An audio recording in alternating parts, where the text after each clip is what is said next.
All right, so you wanted a deep dive on G protein subunits, huh? Well, get ready, because we're going deep into the world of cell signaling. It really is fascinating how these tiny little molecular switches Yeah. are really the key to unlocking. Yeah, how our brains react. Exactly, pretty much to everything. Yeah, it's crazy. We often think of G protein subunits as just messengers, Yeah. just relaying those signals. Right. But there's so much more than that. Oh, for sure. I mean, it's way more nuanced. Think of them more like conductors, Okay. Like each one is leading a whole section of instruments in an orchestra. Oh, okay. And leading to a whole, a completely different musical piece. Yeah. Or in this case, a cellular response. Okay, so instead of a messenger, we've got a conductor. Right. Bringing their own, flair to the cellular symphony. Yeah. I love it. All right, so let's back up for a sec, though. Okay. We're focusing today on the alpha subunit of these G proteins. Right. And specifically the G-alpha family. Exactly. And within the G-alpha family, we have a few key players. Okay. The G-alpha S, G-alpha I/O, Okay. G-alpha Q/11, and then G-alpha 12/13. All right, so 4 chefs in a kitchen. Yeah. G-alpha S is like the pastry chef whipping up some Campi. Yes. And then G-alpha I/O is like maybe the sous chef carefully controlling how much of that Campi is getting produced. Exactly. Yeah. They each have a very specific role in how a cell responds to a signal. So we've got our kitchen. Yes. We've got our chefs. Yeah. What are they making? How do these G-alpha subunits actually do their thing in the signal transduction pathway? So let's start with G-alpha S. Okay, the pastry chef. Yeah, our pastry chef, right. So when a signal... Moan. Exactly. Like a hormone or a neurotransmitter binds to a receptor on the cell surface, it can activate that G-alpha S. Okay. And once it's activated, it goes on to stimulate an enzyme called adenylyl cyclase. And adenylyl cyclase makes cyclic AMP. Yes. AMP, right. That's right. Which is like one of the most important signaling molecules in cells, right? Absolutely it is. It's like the second messenger. It is. Relaying the signal from the surface to the inner workings of the cell. Yeah, like a cascade of events. So G-alpha S, through its control over HAMP, is basically an amplifier, right? It is. It's turning up the volume on certain cellular processes. It is. Now let's move on to G-alpha I/O. Okay. Our sous chef. Sous chef. So instead of stimulating adenylyl cyclase, it actually inhibits it. So it's like G-alpha S is cranking up the CAMP production. Yes. G-alpha I/O is hitting the brakes, keeping it in check. Exactly, yeah. And that's crucial for maintaining balance in the cell.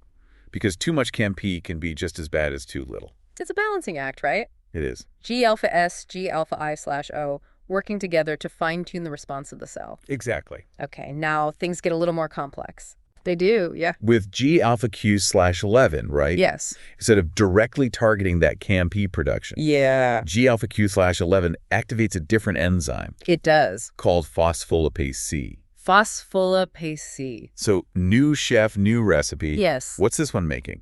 So phospholipase C breaks down a molecule called PIP2. Okay. Which is found in the cell membrane into 2 very important signaling molecules. Okay. IP3 and DAG. IP3 and DAG. You got it. I've heard of Don't those have something to do with calcium signaling? Yes. Yeah. So IP3, or an inositol triphosphate, triggers the release of calcium from intracellular stores, leading to a rapid increase in calcium levels within the cell. So it's like the calcium liberator. It is. Unleashing this powerful signaling molecule to do its thing. Exactly. And then you have DAG, or diacylglycerol, which activates another key enzyme called protein kinase C. Okay, now protein kinase C plays a role in regulating all sorts of cellular processes. It does. Right? Like cell growth and differentiation. Yes. It's a busy one. It is, yeah. It plays a crucial role in a lot of things. So G-alpha Q/11's got its hands full? Yes, it does. It's controlling the calcium signaling and protein kinase C activation. Exactly. Wow. Okay. Now, G-alpha 1213, this is our final chef ray. Yeah. What's this one doing? This one is a little bit more enigmatic. Okay. We know that it is involved in regulating the cytoskeleton. Okay. The structural framework of the cell. So like the scaffolding. Exactly. And it plays a role in cell movement and shape changes. So while the other G-alpha subunits are focused on the chemical signaling, inside the cell, this one's focused on like the structure. Yes. And the movement. Exactly. Like the architect of the cell, making sure everything's in the right place. Yeah. I like it, like the architect, making sure everything's where it needs to be. Yeah. This is all super fascinating. It is. But I got to know. Yeah. How do these different G-alpha classes, like, work with the receptors we're interested in today? Right. CB1, CB2, yeah. and 5-HT2A. So that's where it gets really interesting. Okay. It turns out that each of these receptors has a preference for partnering with specific G-alpha subunits. It's like a matchmaking game. It is, yeah. You know, each receptor is looking for its ideal G-alpha partner. Exactly. To create the desired cellular response. Right. Okay, so tell me more. So both CB1 and CB2 receptors. Okay. The main players in the endocannabinoid system. Right. Primarily couple to G-alpha I/O. Okay. Which means that when cannabinoids like THC or CBD bind to those receptors, they trigger that inhibitory pathway, leading to a decrease in CAMP production. So that's why cannabis often has that like relaxing effect. Exactly. It's turning down the volume on neuronal activity. Okay. Now, the 5-HT2A receptor, the primary target of psychedelics like LSD and psilocybin, that one has a very different preference. Okay. It primarily couples to G-alpha Q/11. So instead of inhibiting CP, 5-HT2A activation leads to that whole cascade with the calcium release and protein kinase C activation. Exactly. Okay. And this difference in G-alpha coupling is thought to be a key factor in the different experiences that we get from cannabinoids and psychedelics. So while cannabis through G-alpha I/O is like calming things down, psychedelics through G-alpha Q/11 are like shaking things up, creating this surge of activity, and potentially even rewiring the brain. Right. But there's another layer of complexity here. Oh, there's always another layer, isn't there? There is. So while CB1 and CB2 both primarily couple to G-alpha I/O, their downstream effects can vary. Depending on their location and the specific cell type that they're found on. So it's not just which G-alpha subunit is activated, but where it's activated. That's right. Like what part of the body, even what cell. Exactly, which is why research into these specific G-alpha pathways is so crucial. Understanding these nuances could pave the way for developing more targeted therapies, whether that's for pain management with cannabinoids or addressing conditions like depression and anxiety with psychedelics. This is all so incredible. I'm like ready to keep going. But I think we should give everyone a minute to process. Yeah. All this info. We'll be back in a bit to continue our exploration of G protein subunits and their role in like everything. Absolutely. All right, we'll be back. We will. Okay, so we're back and ready to like really dig into how all this relates to cannabinoids and psychedelics. Right. You know, we talked about those G-alpha couplings. Right. CB1 and CB2 with G-alpha I/O, and then 5-HT2A with G-alpha Q/11. Exactly. So I want to know, how do those translate into the actual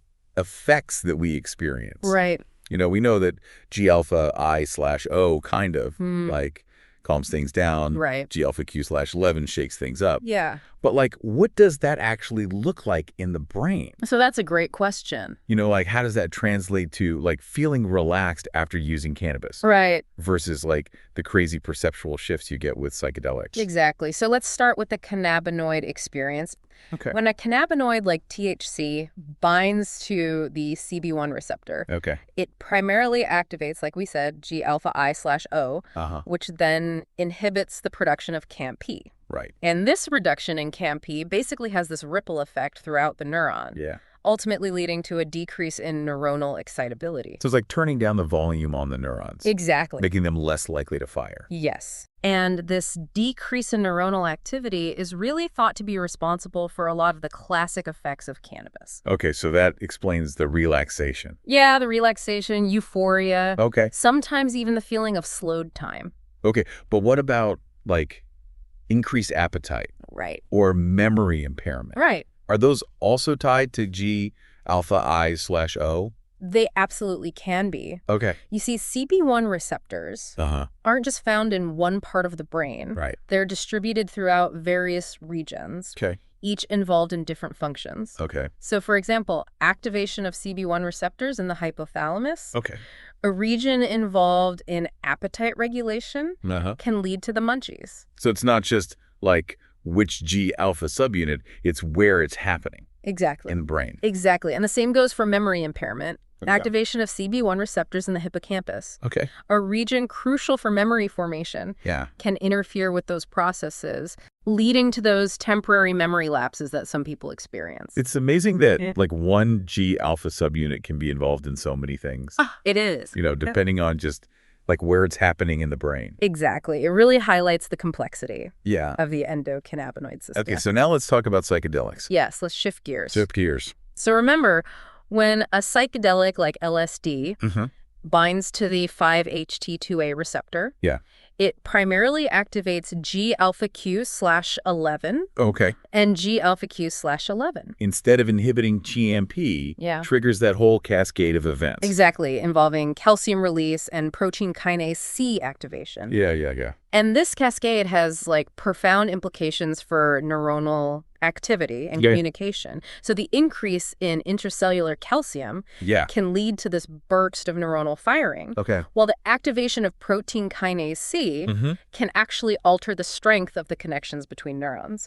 A process known as synaptic plasticity. So it's not just turning up the volume, it's like rewiring things. Exactly. Wow. And this rewiring, this enhanced plasticity, is thought to be a key factor in those profound perceptual shifts. Right, the emotional experiences. Exactly. Even the mystical type experiences that people report. Exactly. It's crazy to think that these like little switches can have such a big impact on our conscious experience. Yeah, they really can.